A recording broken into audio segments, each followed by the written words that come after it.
Hello again.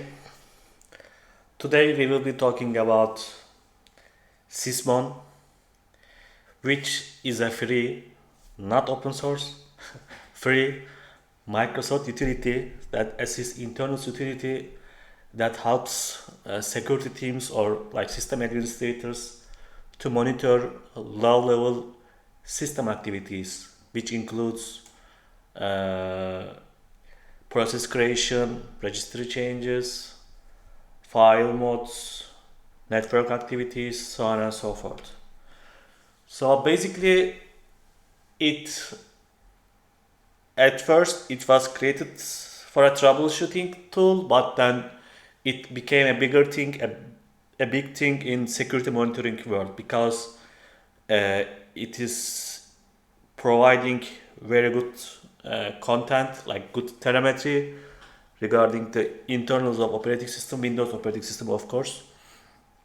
Uh, and also, since it is free, like you can easily deploy it to your endpoints and start getting visibility from your Windows endpoints.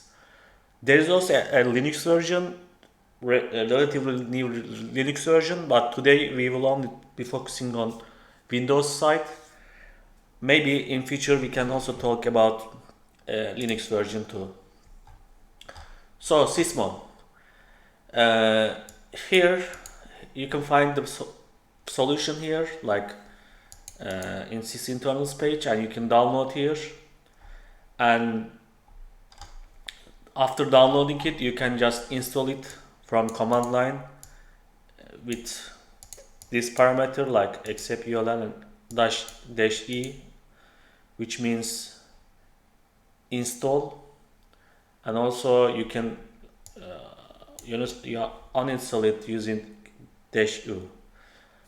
So what is the deal? Like what is the important thing, or what is the pros and cons in Sysmon?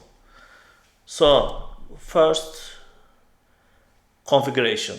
Like configuration is the essential part because by default, Sysmon will try to do its best. Like it will record all the activities, including legit activities, like let's say a ping to Google, like a ping to an internal DC, and so on and so forth. You can see all kinds of legit activities. But there's a solution for that. Sysmon filters, configuration files. So you can model your normal, you can model your legit activities. For example, if you are using a specific binary in your environment and so on and so forth, and then you can start using it with this configuration, which you can config using -c or while installing as a parameter. There are different popular configurations like built-in configurations because as you may guess, there are also some built-in legit activities in Windows too. So some open source contributors published different ready-to-use configs that you can just get it and modify it and start using in your environment. This this one, Civic on security configuration, is the most well-known one. Uh, it is relatively mature, but as far as I can see, it is not being updated these days. But you can get it and start using it as a template because, as you can see, there are lots of exclusions. But before jumping this filtering, let's first see example logs after installing it to Sysmon. Like you can just open event viewer in Windows event viewer, and then you will see it under the Microsoft Windows branch, and then you can pivot to Sysmon here and you will see the logs. Here's event IDs and other stuff, all the details like process access, image load, event ID 7, all kinds of events, because as you know, there are different events in a Windows operating system and there will be different events in these logs. So, fundamentals of Sysmon. First, events.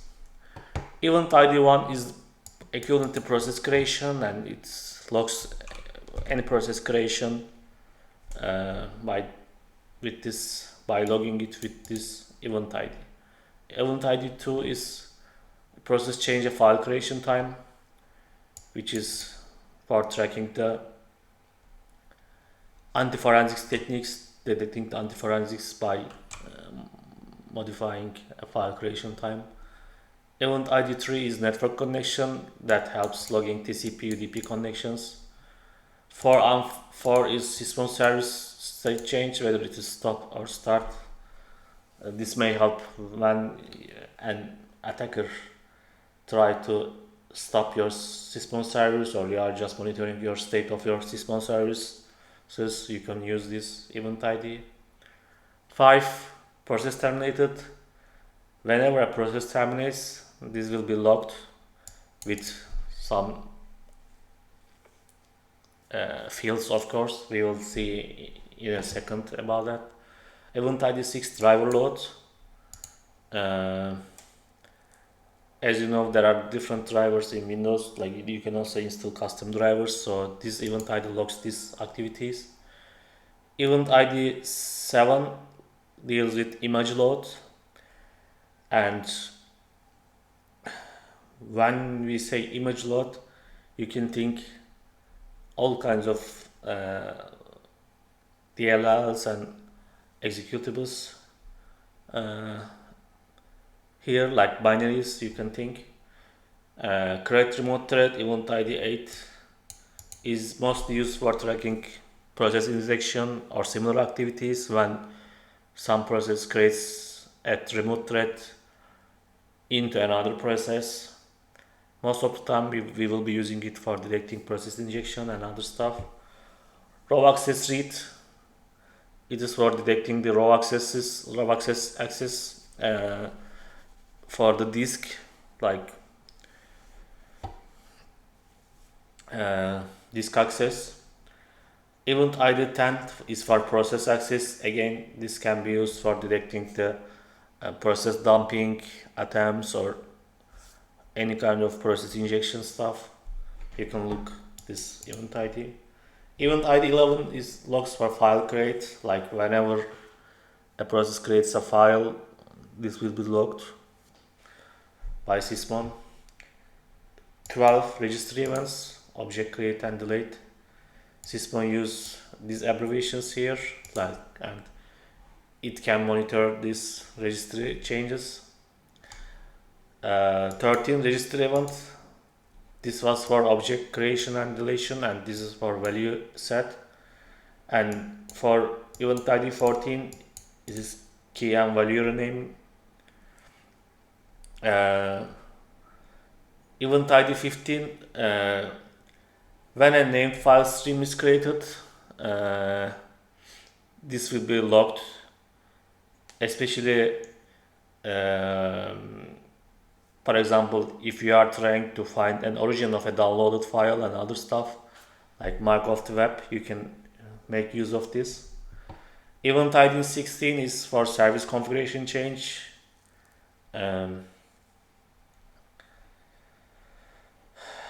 This event logs like change the system configuration. 17, pipe event created. 18, pipe connected. These are related with inter-process communication stuff, like pipe data. For example, Cobalt Strike uses these pipes. You can try to detect these kind of activities. 19, 20, 21, VMI, filter consumer to filter. As you know, VMI works with consumer,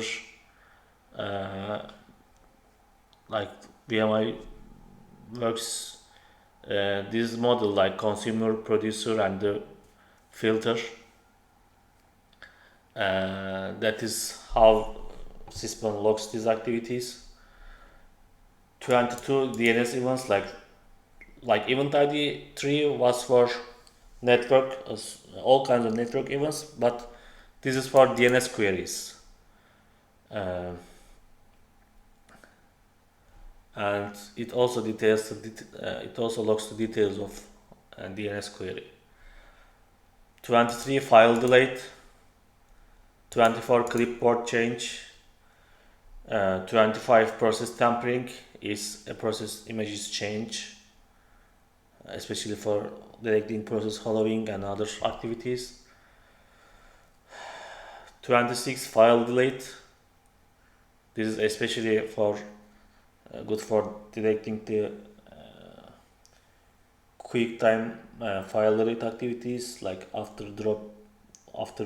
droppers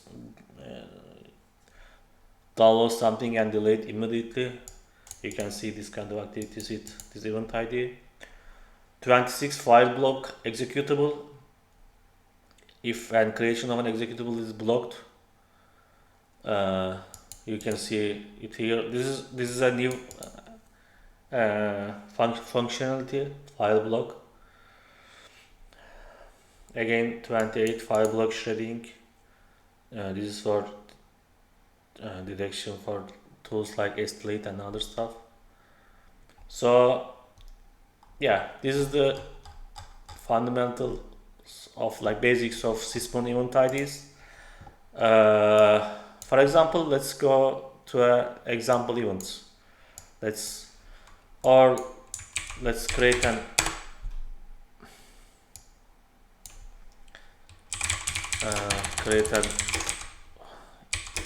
event and try to find this stuff in our logs. As you can guess, like it is not ideal to use this event viewer for your security monitoring needs. You can utilize a SIEM solution or logging platform like Elastic and other stuff. But if you are doing on-site like incident response, and or if customer doesn't have any centralized log solution, you can make use of here too. So yeah, we just created an who am I event, and now we will be try to find it. Let's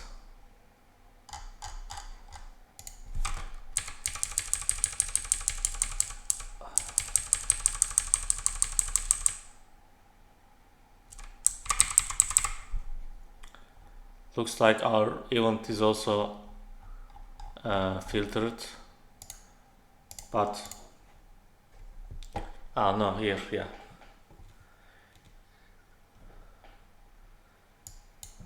Like all this process access stuff is noise. I think it's a good example why it is important, because this is a custom tool that I installed after configured Sysmon. So yeah, that is why it is important to add this kind of noise into configuration files. So as you saw, we just run as cmd.exe and who am I command, and you can see it here. Like first the cmd execution, because it is a binary, and then this triggered another binary for who am I, because as you know, this is for commands, like giving this as a parameter to this cmd. So first this will be run, and this will trigger to this run. So first cmd.exe, we are seeing the image name, cmd, versions, and the command line, the parameter, and logon global unique ID. You can correlate using these values. And logon ID, that is our session ID. You can also correlate this. For example, login data and other stuff. For example, if multiple users are using this system, and each logon will have a unique ID. So yeah, this is the parent user, and this is the cmd.exe, and here we are only seeing the who am I, that is the actual command, and you are also seeing the hash, like import hash, SHA-1, SHA-2, So also process ID, global unique ID, and so on and so forth. This is the parent command line that triggers our command. So this parent command line created this executable. Who am I?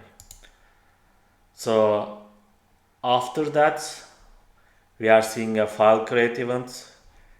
That is a prefetch file for logging evidence of, like, as you know, prefetch is an evidence of execution. Like when someone runs an executable in a Windows environment, and it will create a prefetch in the prefetch folder. So this file is also forensically valuable, and you are seeing that it was created right after the execution. So here, this is a service creation event. This is for